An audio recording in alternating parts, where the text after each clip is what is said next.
Om Namo Narayanaya. This is your Vedic Astrology notes for the rest of November, the new moon of November 19th. I'm going to be talking a little bit about these transits taking place right now. The new moon we're going into is very mystical, a little poisonous, a little challenging, and then the big shift that's going to take place when everything kind of unlocks towards the end of the month and Saturn finally moves forward. So buckle in, make yourself a nice cup of coffee. I'm going to keep it kind of gentle and flowy.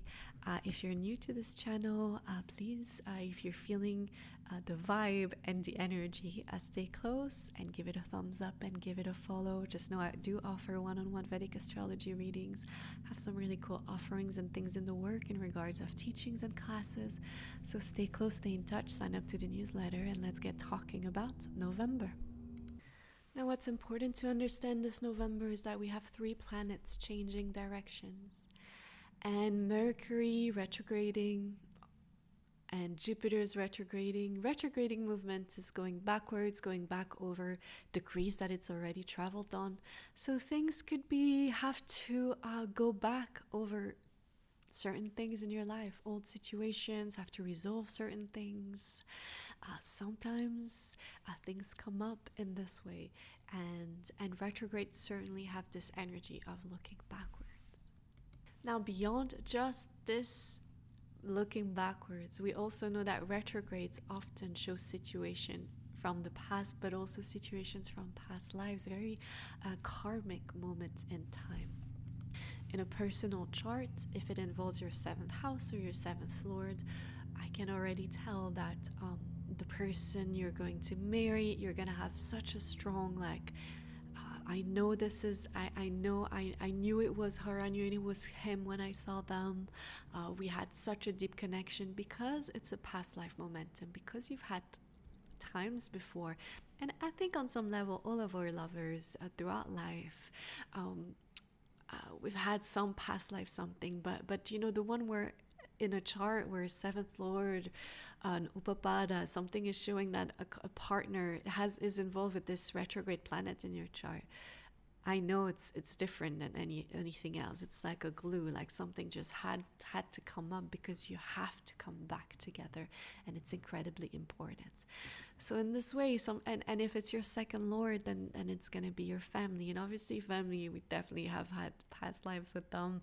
But you know, if it's a retrograde, then it's a very important theme and something you have to go through. But retrograde shows something that we must experience. There isn't maybe potentially it's like retrograde planet shows kind of a lock, like it's really important that this happens. And you're going back over something, so try to make peace with it. If there is a karmic past life, you know, this retrograde partner, whatever lessons you come to experience together, try to make peace with that. Because it's part of, you know, we're coming back to redo something and try to do it good this time, that you don't have the feeling that it's not finished, it's not matured and complete and released by the time you're finished with this life journey.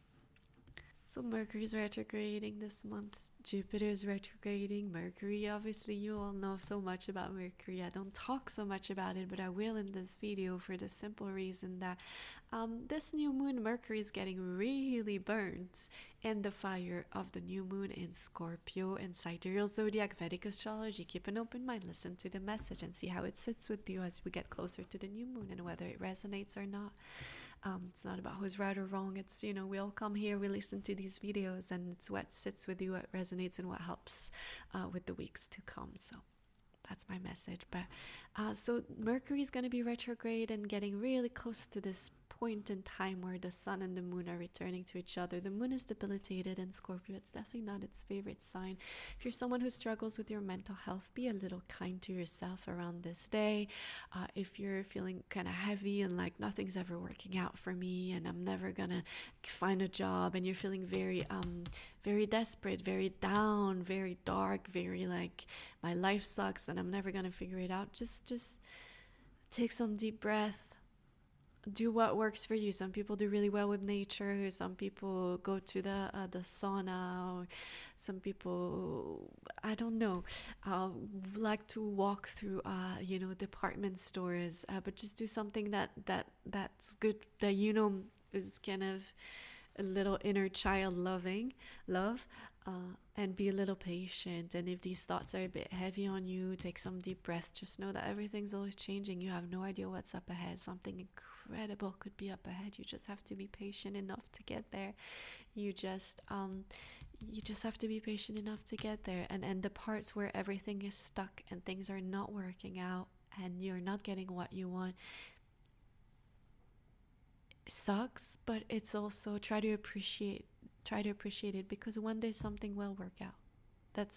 There's no other way around. One day something will work out, things will change, something will unlock. So I know that life is like that. You never know. Sometimes people have beautiful alignments for, like, they passed 65, and I know if you're 20 and you're looking, I'm not saying it's only gonna happen at 65, but sometimes 65 is insane. They get really famous, they have a lot of money coming in, and their whole life shifts when they turn 65. Saturn's like, they have those Saturn years that are wild blessings coming later on in life. Sometimes, our marriage, like people come to say, I really want a partner, and it's like, it's not gonna happen until your sun years, until you turn 52. But I can tell at 52, there's definitely gonna be someone, you're gonna fall in love, you're gonna have the white dress. So be patient.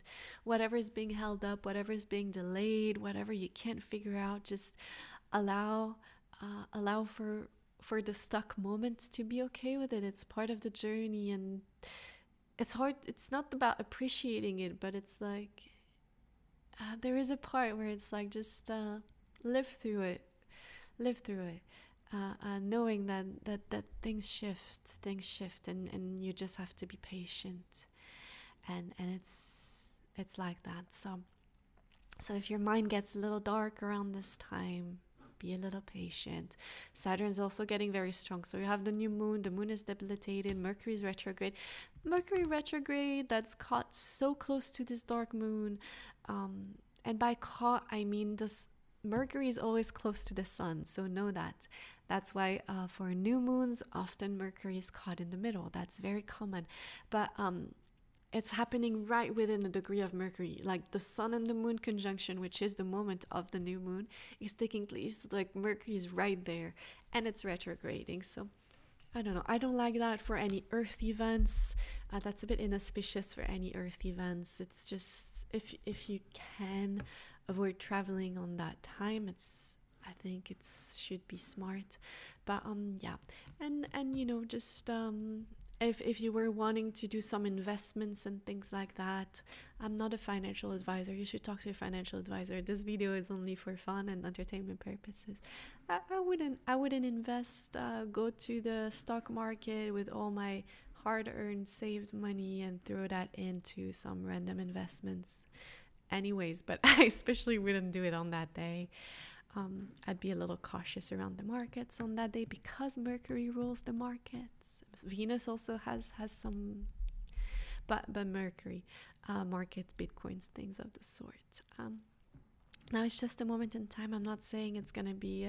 I'm not predicting some sort of major crash or the world ending or anything, but it's just a time where it's a bit more agitated than usual and not auspicious. It doesn't carry any that auspicious energy that we want when we're growing things in the world. So again, flag this day, take care of yourself. If it's a mental health struggle, if you're feeling it heavy, just know it's gonna pass.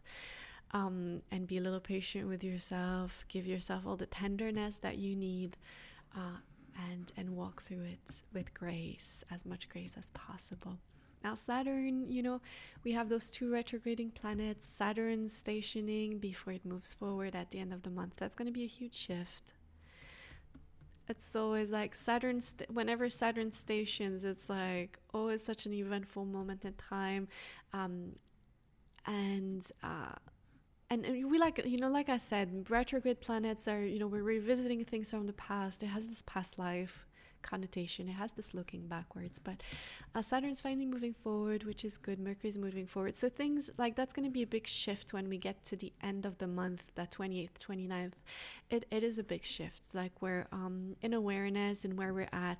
Whatever lessons come between here and there, whether it's, it could also be a challenge for your finances. Like you finally have to be a bit more mature and do a financial review. And, if you've been overspending, just face, do a little review of the finances. This is a time where things like that could come up.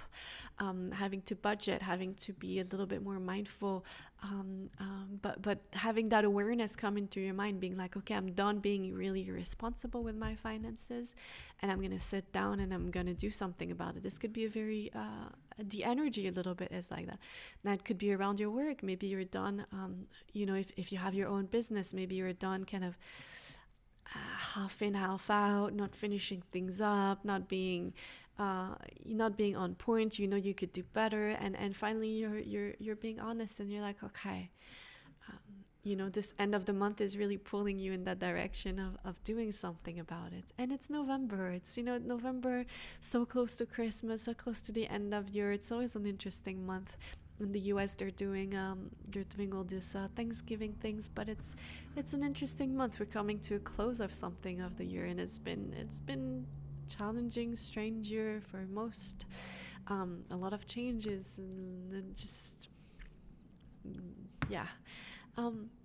So November kind of has this feel. It's a little bit Sunday. It's a little bit like when a planet is in between degrees. It's like not yet, but it's just yeah. But whatever lesson is coming for these 10 days for the last of November, it's, the Saturn is really pushing us into it. And Saturn wants you to be mature, wants you to grow up, and wants you to be honest with things. Jupiter can be a little like, way, like, all is well, and I am visualizing good things while I'm sitting at my house doing nothing. Yep, Jupiter can be a little bit like that. I have faith.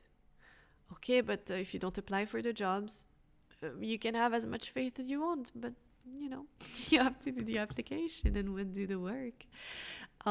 So in this way, that's why I often think about Saturn and Jupiter together is called a Brahma Yoga, and Brahma Yoga gives you the ability to understand the nature of the world. It's a deeply spiritual yoga, but it is very good for understanding the nature of reality. Going deep in the nature of reality, both spiritual, both physical, but Brahma Yoga is a very spiritual yoga.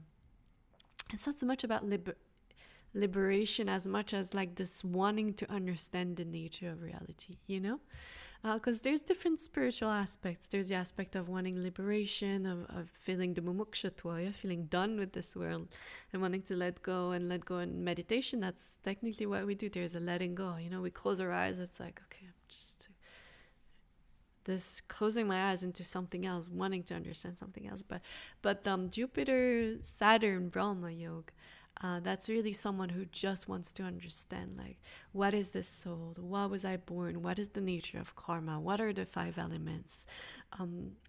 What is this reality where I'm eating and transforming food and growing from a baby? That's wild.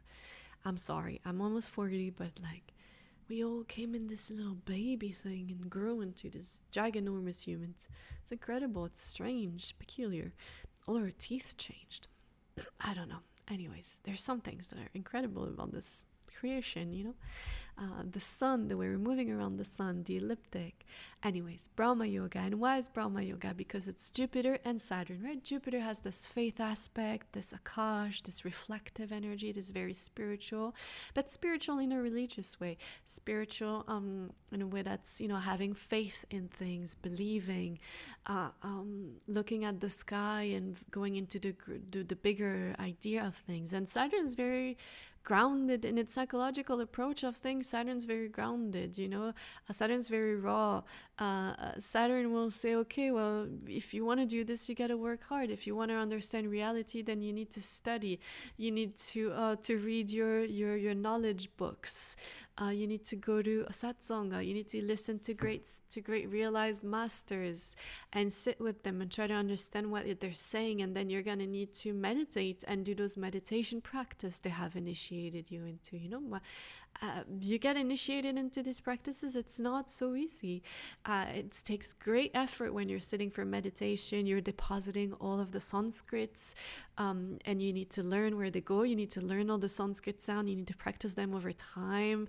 It takes great energy, great focus, great determination, which is a little bit Mars, but Saturn grounds. So in this way, this grounding of Saturn, and the hard work with Jupiter, who's this very religious, very expansive energy into the universal awe of reality, gives us this Brahma Yoga.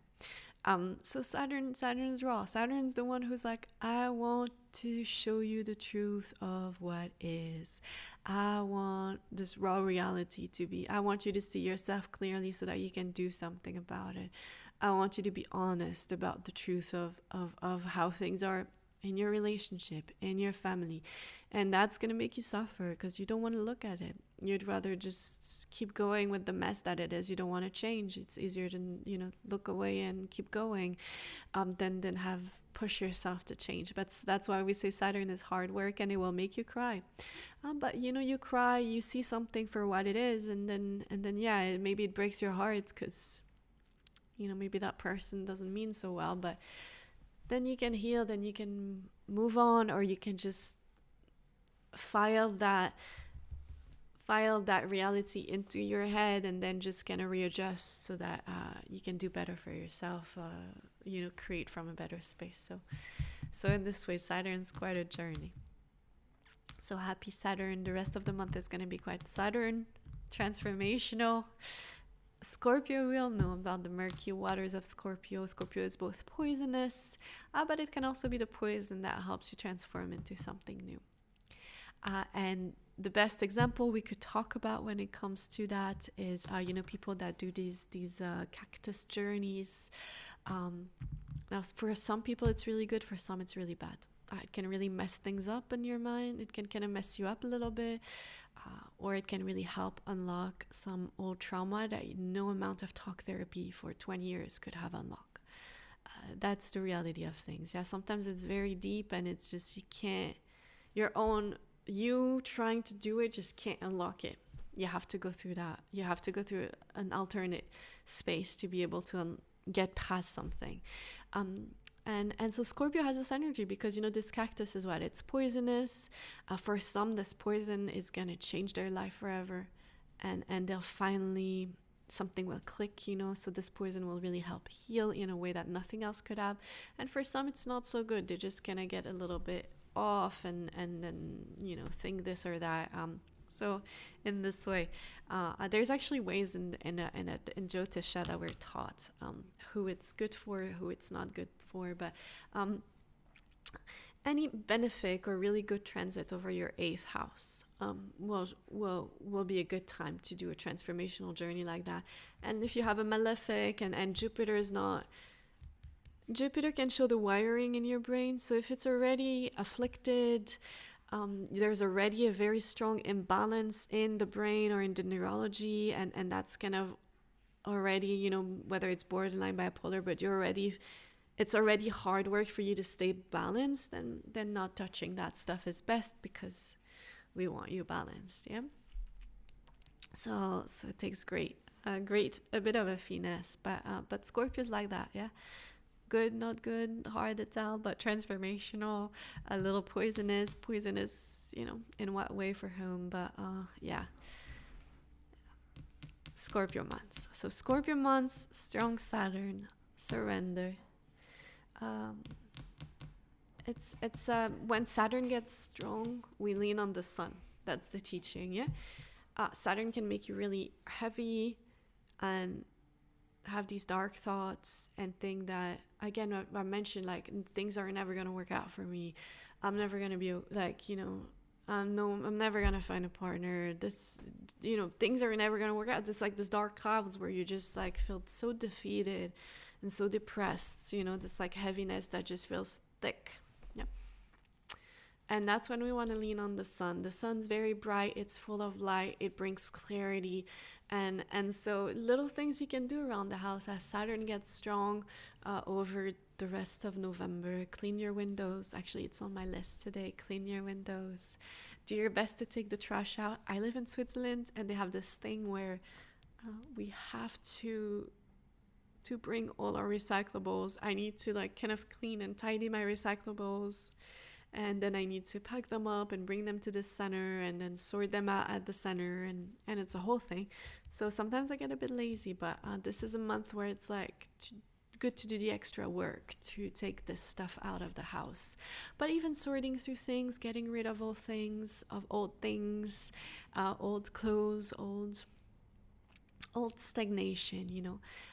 And so we talked about cleaning the windows. Why do we clean the windows? Because the light of the sun comes into our home better.